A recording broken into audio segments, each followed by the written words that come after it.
हाय, hello, नमस्कार मंडळी. मी राणी खूप खूप मनापासून स्वागत करते तुमचं आपल्या यूट्यूब चॅनलमध्ये. तर मंडळी, आता आम्ही निघालो आहोत कोल्हापूरहून ज्योतिबाकडे. कोल्हापूर ते ज्योतिबा जवळ 20 किलोमीटर अंतर आहे. घाट रस्ता असल्यामुळे आम्हाला साधारण 1 तास लागणार आहे. आजचं हे आमचं शेवटचं देवस्थान आहे. ज्योतिबाच्या दर्शनानंतर आम्ही डायरेक्ट आमच्या घरी नाशिकलाच रवाना होणार आहोत. म्हणून व्हिडिओ शेवटपर्यंत नक्की बघा.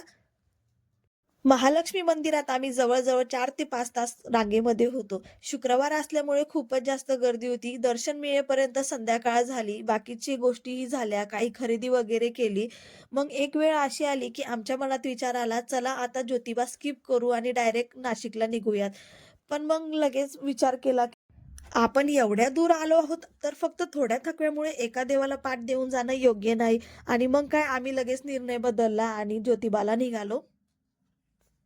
आज आम्ही सकाळी लवकर उठलेलो होतो. खुशी खूप थकलेली होती आणि माझं बाळ गाडीत बसताच झोपून गेलं.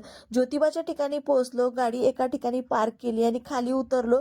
खुशी अजून झोपलेलीच होती म्हणून तिच्या पप्पांनी तिला कडेवर घेतलं. आम्हाला मेन रस्ता कुठून आहे हे काहीच माहिती नव्हतं. मग तिथल्या लोकांना विचारत छोट्या-छोट्या गल्ल्यातून आम्ही मंदिराकडे निघालो. माझ्या हातात सामान आणि खुशीच्या पप्पांकडे पण मनात मात्र एक वेगळीच उत्सुकता होती आणि शेवटी आम्ही ज्योतिबाच्या मंदिराजवळ पोहोचलो. मंदिराजवळ प्रसादाचे, फुलांचे, नारळाचे स्टॉल छान प्रकारे लावलेले होते. सगळीकडे भक्तिमय वातावरण आणि गुलालाचा गुलाबी रंग दिसत होता. ज्योतिबा भगवान हे शिवाचे अवतार मानले जातात. मंदिर सुमारे 17व्या शतकात बांधले गेल्याचे असे मानले जाते. येथे चैत्र पौर्णिमेला मोठी यात्रा भरते आणि सगळीकडे गुलाल उधळला जातो. त्यामुळे पूर्ण परिसर गुलाबी रंगात न्हाऊन निघतो. अनेक भक्त नवस पूर्ण करण्यासाठीही इथे येतात. मंदिराच्या परिसरात मुख्य गाभाऱ्याच्या आधी केदारेश्वर आणि रामलिंग यांचं मंदिर आहे. आम्ही आधी बाहेरच्या देवांचं दर्शन घेतलं आणि त्याच्यानंतर मुख्य ज्योतिबाच्या दर्शनासाठी गेलो. ज्योतिबा हे भगवान शिवांचे अवतार मानले जातात. असे सांगितले जाते की कोल्हापूर परिसरात रत्नासूर आणि कोलासूर नावाचे राक्षस लोकांना त्रास देत होते. देवतांच्या विनंतीनुसार शिवांनी ज्योतिबाच्या रूपात अवतार घेतला आणि त्या राक्षसांचा पराभव केला. त्यानंतर त्यांनी वाडी रत्नागिरी डोंगरावर वास केला. म्हणूनच ज्योतिबा हे रक्षणकर्ते आणि नवसाला पावणारे देव मानले जातात. आज या मंदिरात सुद्धा बऱ्यापैकी गर्दी होती. पण एवढ्या गर्दीतही आमचं दर्शन खूप छान झालं. दर्शनानंतर आम्ही सुद्धा ज्योतिबाच्या नावानं चांगभलं म्हणत गुलाल उधळला. तो क्षण खूप खास होता. सगळीकडे गुलाबी रंग, भक्तीचा माहोल आणि जयघोष. एक वेगळीच ऊर्जा जाणवत होती आणि माझं छोटंसं बाळ तर पूर्ण गुलालात खेळत होतं. त्याला काही समजत नाही, पण त्याच्यासाठी ती सगळी मज्जाच होती. खरं तर लहान मुलं म्हणजे देवाचंच रूप असतात ना, त्यामुळे तिचा तो निरागस आनंद बघून मला अजूनच छान वाटलं. तर मंडळी, ज्योतिबाला गुलाल का उधळतात माहिती आहे का? हा गुलाबी रंग विजय आणि शक्तीचं प्रतीक आहे. राक्षसावर विजय मिळवल्यानंतर आनंद व्यक्त करण्यासाठी ही परंपरा सुरू झाली. म्हणूनच इथे सगळीकडे गुलाबी गुलाल दिसतो. तर मंडळी, आज इथे महाप्रसाद सुद्धा चालू होता. खरं तर सांगायचं तर आम्ही जेवायचा प्लॅन नव्हता. पण तिथे कळलं की इथे महाप्रसाद नेहमी नसतो. 4-5 महिन्यांनी एकदाच होतो. मग तर आम्ही म्हटलं, चला आपल्या नशिबात आहे तर प्रसाद घेऊनच जाऊया. खरंच खूप छान आणि साधं पण मनापासून बनवलेलं जेवण होतं. मसाले भात, पुरी भाजी अगदी प्रेमाने वाढत होते. जेवणानंतर मन एकदम तृप्त झालं.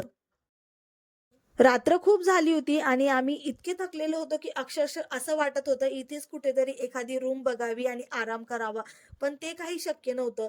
खुशीच्या पप्पांना आणि त्यांच्या मित्राला 8 दिवसाच्या सुट्ट्या ज्या भेटल्या होत्या त्या आता संपल्या होत्या आणि दुसऱ्या दिवशी जॉबवर जाणं खूप गरजेचं होतं. त्यामुळे आम्ही तिथे थांबणं हे पॉसिबलच नव्हतं. त्याच्यामुळे आम्ही मंदिराच्या लवकर बाहेर आलो. प्रसाद घेतला. कोल्हापूरला थोडी खरेदी केली होती, पण काही जणांसाठी राहिली होती. मग म्हटलं चला इथेच दुकान आहे तर बाकीचं घेऊन टाकूया. अगदी 15 ते 20 मिनिटात मी काय घ्यायचं ते घेऊन घेतलं पटकन आणि आम्ही तिथून निघालो. कारण पुढे घाट रस्ता होता आणि वेळही रात्रीची होती. त्यामुळे तो घाट रस्ता लवकर आणि सुरक्षित पार करायचा होता.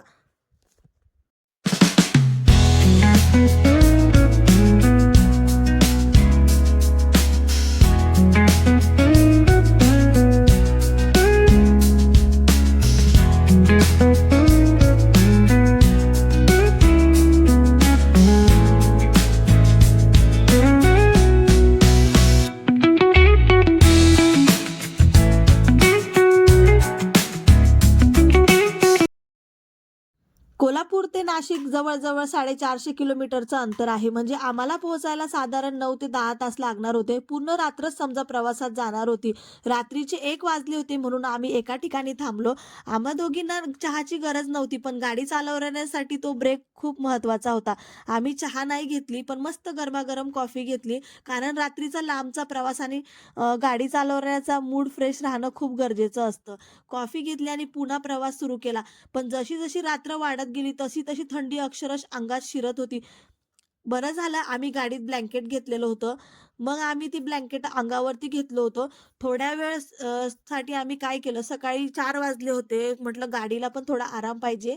तर तिथेच आम्ही एका पेट्रोल पंपवरती 2 तास आराम केलेला आणि त्याच्यानंतर सकाळी-सकाळी 6:30 वाजता आम्ही आमचा पुढचा प्रवास पुन्हा चालू केला.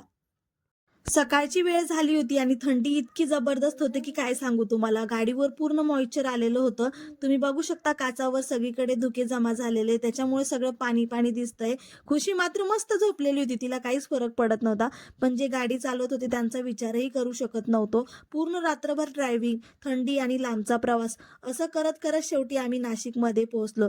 तर मंडळी असा झाला आमचा संपूर्ण 8 दिवसांचा देवदर्शनाचा प्रवास. काही गोष्टी मनासारख्या झाल्या, काही देवाच्या इच्छेनुसार झाल्या, पण शेवटी सगळं व्यवस्थित आणि सुंदर पार पडलं. दर्शन खूप छान झालं. अनुभव खूप काही शिकवून गेला. नाशिकमध्ये पोहोचेपर्यंत 10 वाजले होते. म्हटलं चला आता नाश्ता करूनच घरी जाऊ. मग मस्त गरमागरम असा नाश्ता केला. तर तुम्हाला आमचा हा प्रवास आवडला असेल तर व्हिडिओला लाईक करा, शेअर करा आणि चॅनलला सबस्क्राईब करायला मात्र विसरू नका. भेटूया नेक्स्ट व्हिडिओमध्ये.